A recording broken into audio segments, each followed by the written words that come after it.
누가복음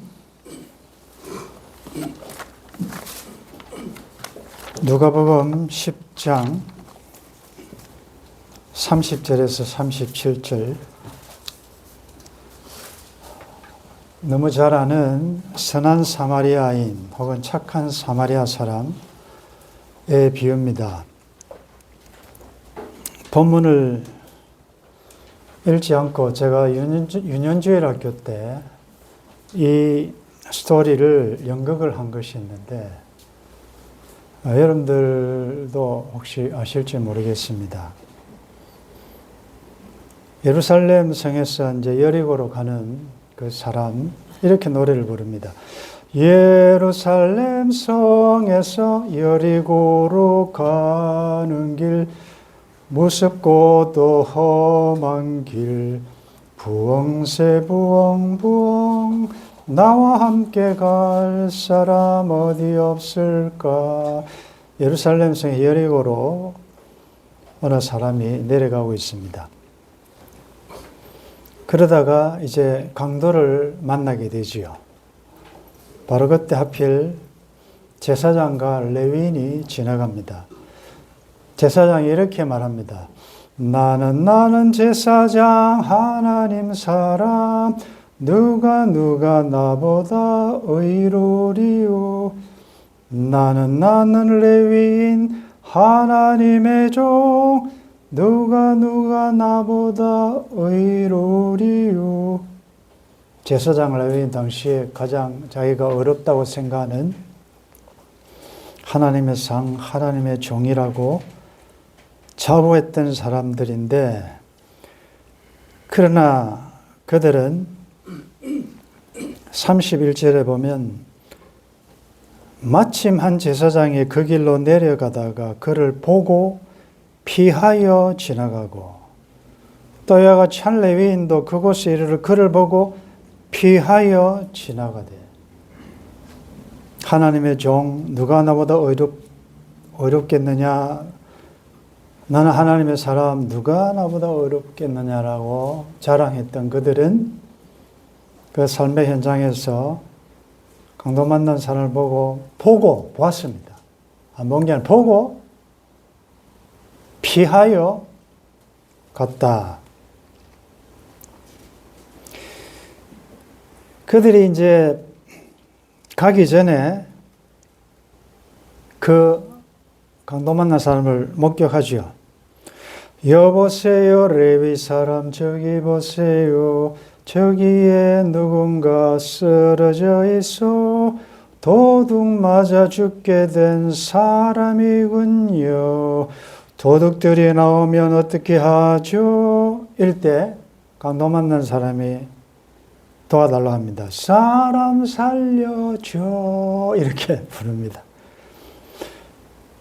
그때 그것을 보고 아직도 살아있네, 아이쿠 무서워, 도둑들이 나오기 전 어서 갑시다. 분명히 그들은 아직도 생명이 붙어있는 그 강도 만난 사람을 보고 이제 가버리지요.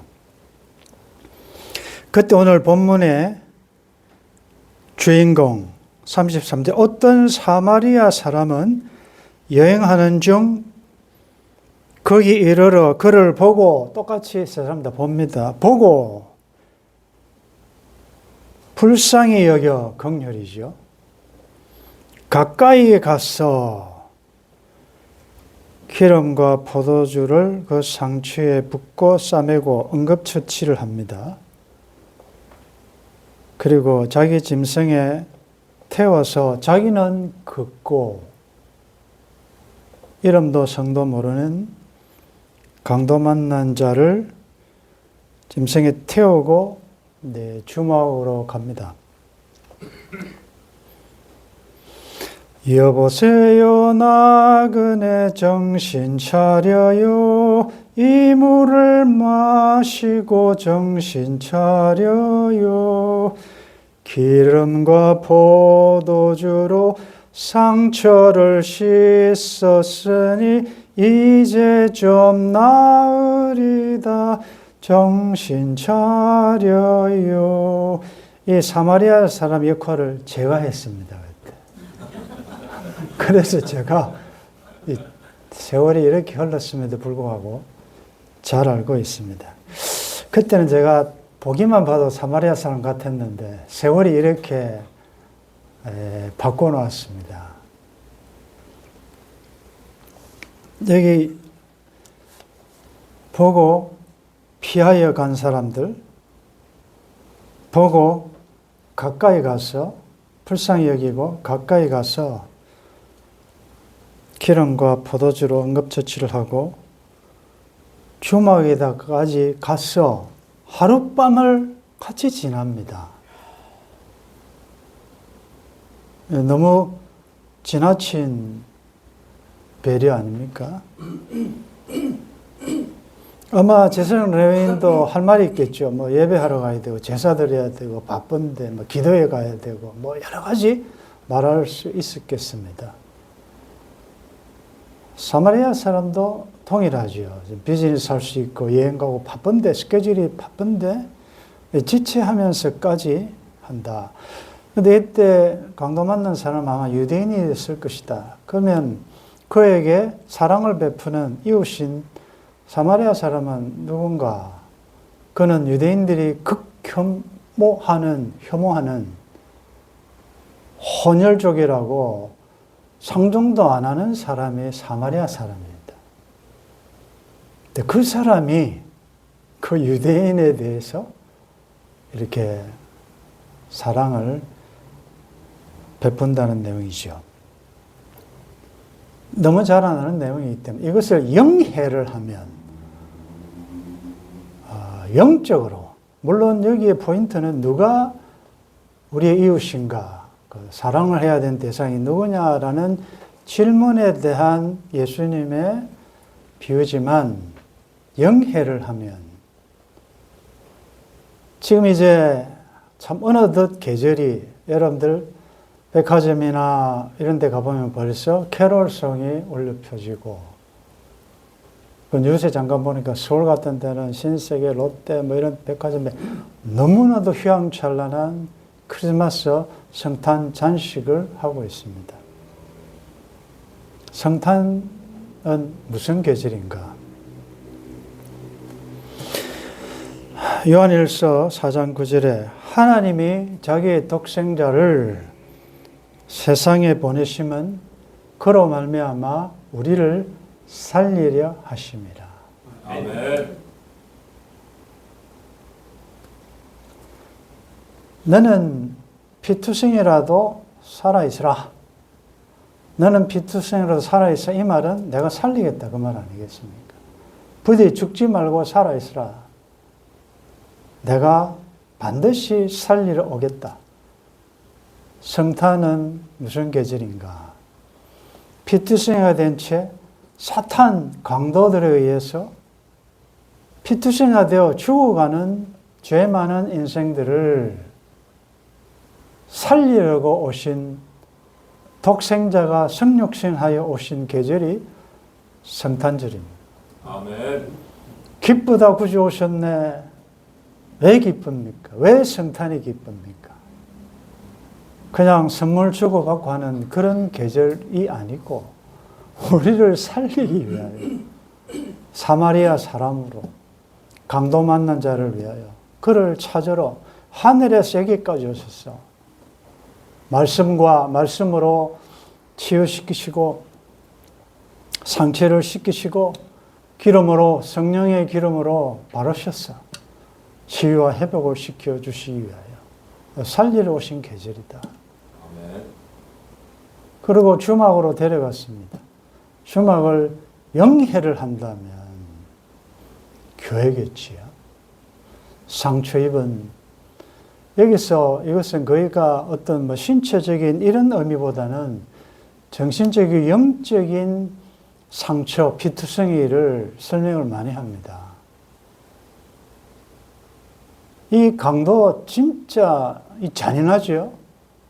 그냥 물건만 훔쳐가면 되지 않습니까? 왜 옷을 벗기고 때려 그만 죽게 만듭니까? 아주 잔인한, 너무나도 잔인한. 그래요. 사탄에게는 자비가 없습니다. 여러분 옷을 벗기고 잔인하게 모든 것을 강탈하고 죽어가는 것을 조금이라도 불쌍히 여기지 않습니다. 그러나 바로 그 순간 하나님께서 그를 피 흘린 자기 백성들을 구원하시기 위하여 그 아들을 보내셨고 그 아들은 말씀으로 다 회복시키시고 이제 교회의 영혼을 맡고 우리 교회의 사명 가운데 하나가 뭡니까? 치유와 회복의 교회 아닙니까? 그러면서 말씀합니다. 데나리온 둘을 주시고 데나리온 둘을 영해를 하면 어떤 분은 이렇게 해석합니다. 그건 신약과 구약이다. 영혼을 회복시키는 명약, 최고의 약은 뭐냐? 그건 말씀이다. 말씀을 주면서 잘 좀 치료해다오. 만약에 돈이 더 들면 내가 와서 돌아올 때 주겠다. 돌아올 때는 뭡니까? 주님 다시 오셨어. 우리에게 맡겨주신 영혼, 내가 너를 믿고 맡긴 영혼, 내 아우 아벨이 어디 있느냐? 너 어떻게 했느냐? 묻는 날이 온다는 거지. 내가 너를 믿고 맡겼는데 그 피투성이 된 것을 정말 제발 좀 잘 회복시켰어. 하나님의 형상 회복, 하나님의 형상 회복되도록 그렇게 맡겼는데 왜 하필 참 좀 심한 말을 써서 죄송한데 하필 재수없게 그 시간에 하필 내가 지나고 난 다음에 나타나지 딱 하필 그게 여러분들도 가끔씩 이런 사건을 보시오. 하필 있어가지고 지나갔는데 괜히 마음에 걸리는 거 내가 잘못한 거 없어요. 없는데도 좀 뭔가 찝찝한 그런 게 있잖아요. 이제 반대로 이야기하면 왜 하나님께서 이 시간 하필 그 사람을 나를 그렇게 만나게 하셨을까? 뭐 이렇게 또 적용을 해보면 그게 이제 사명감이 생기는 거죠. 장로님께서 지금 많이 힘든 가운데 있는데 그래서 아내 보고 와서 돈 좀 벌으라고 빨리 좀 은퇴하고 싶다고 이렇게 제가 이름을 밝히지 않습니다. 그래서 아내에게 일을 시켰는데 이 권사님이 이제 신생아를 이제 산모를 돌보는 그 일을 하거든요. 그래서 이제 한 주 됐습니까? 얼마 쉽지 않겠는데 이제 수요예배 마치고 잠깐 이제 들은 이야기가 하여튼 기쁨으로 하는데 요즘은 전부 이렇게 CCTV도 있고 산모들이 이 도우미들이 어떻게 하는가를 다 아기한테 어떻게 하는지 하도 잘못하는 분들이 가끔씩 있기 때문에 다 보고 있대요. 근데 너무 우리 그리스도인은 그러해야 되고 특별히 우리 교인들은 직분자들은 너무 지나치게 잘하니까 오히려 그 부모들이 이렇게까지 안 하셔도 된다. 좀 앉아서 쉬시라. 안 해도 된다. 조금 일찍 퇴근하시라라고 함에도 불구하고 그 주어진 그 일 일상으로 함으로 안 알겠습니까? 이분이 누군지를. 물론 이제 종교와 신분과 뭐 이런 것은 바로 말하면 안 되니까 그렇지만 사람은 향기가 있고 딱 보면 알 수가 있거든요. 우리가 왜 그렇게 합니까? 모든 일을 향할 때 사람에게 하듯 하지 말고 주께 하듯 하고 내가 지나간 그 자리에 무엇이 남을지를 어떻게 알겠습니까? 지나간 자리에 그때 그분은 참 이랬었는데 그때 그분 자기가 그렇지 않으라고 말은 하면서 이랬다. 이게 다 남거든요. 역사에 남고 기록에 남고 사람의 마음에 다 아름다운 사람이 앉은 자리는 지나간 것도 아름답다 그러죠. 그러면 오늘 이 말씀을 정해보면 하나님께서 권사님을 그 집에 보내시면 그 권사님의 삶을 통하여 그 집을 살리기 위해서 한 것인지 누가 알겠습니까? 그래서 우리는 이렇게 적용하는 것이죠. 하나님이 나를 사랑하셔서 이 가정에 보내셨다. 보내신 이유는 이것에 내 삶을 그리스도의 정인으로의 삶을 통하여 그 가정을 회복시키고 관계를 회복시키고 살리려 하시기 때문에.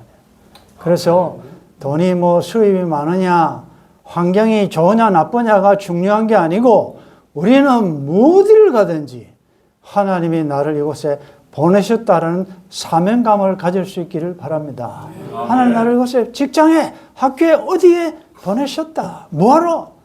주기로 보낸 게 아니죠. 살리려. 거기 보면 피 흘리는 말은 하지 않지만 속으로 그냥 피투성이가 되는 상처에 관계 있는 사람이 너무 많다고요. 부부관계일 수도 있고 여러 가지 문제가 많다고요. 그래서 짧지만 나의 삶과 말과 얼굴 모습과 행동을 보면서 하나님께서 나를 통하여 독생자로 말미암아 우리를 살리려 독생자를 보내셨듯이 그것을 통하여 저 사람 봤나? 좀 다르지 않냐? 나도 좀 저렇게 살아야 되지 않느냐? 하나님께서 그걸 지금 하시기 위하여 여러분들에게 그런 삶을 허락해 주셨는 줄 누가 알겠습니까? 그래서 오늘 이 말씀의 결론은 누가 강도 만난 자 이웃이 되겠느냐? 사마리아 사람이라 말은 안 합니다. 자주입사. 그러나 선한 일을 행한 그 사람, 자비를 베푼 그 사람, 간단 명료합니다. 가서 너도 이와 같이 하라. 아멘. 제사장과 레위인으로 예표된 율법이 할 수 없는 일을 복음이신 예수 그리스도가 살리실 수 있고 치유와 회복시켜 주실 줄 믿습니다. 아멘. 그러면 우리는 율법으로가 아니라 내가 성경을 얼마나 많이 알고 내가 의롭다라는 말이 아니라 행함과 진실함으로 하라. 가서 너도 이와 같이 하라.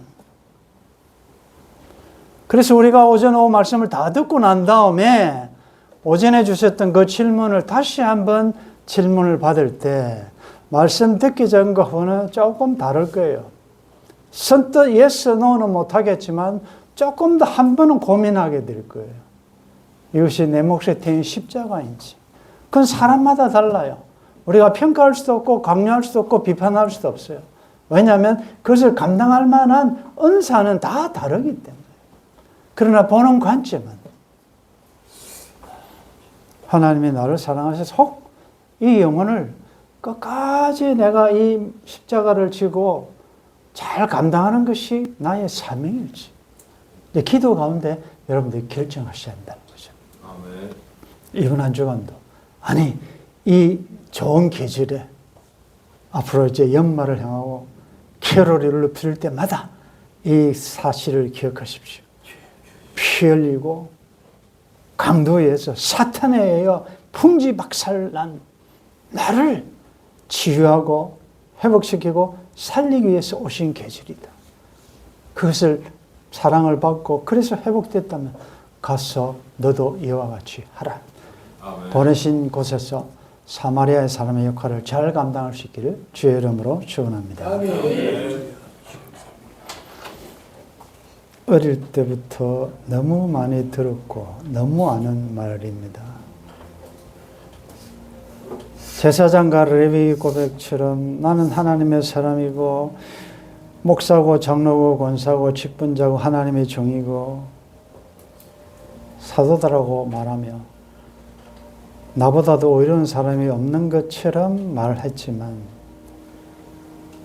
그 알미, 그 지식이 나의 삶에서 행함으로 삶으로 증명해내지 못한 지난 시절이 참 많았습니다. 아무래도 살아온 날보다 살아갈 날이 짧은데 이제 내가 보게 될 강도 만난 사람들, 그래서 피 흘린 자들이 이전보다는 적을 텐데 이제 내 눈에 보이고 내게 들리게 하시는 이 사건에 기쁨으로 감사함으로 사명감으로 예수님의 심장을 가지고 하나님의 눈과 마음과 손과 발과 귀가 되어서 영적으로 치유시키고 회복시키는 역할 잘 감당하는 우리 교회와 성도들 되게 도와주옵소서. 주 예수님의 이름으로 기도드리옵나이다. 아멘.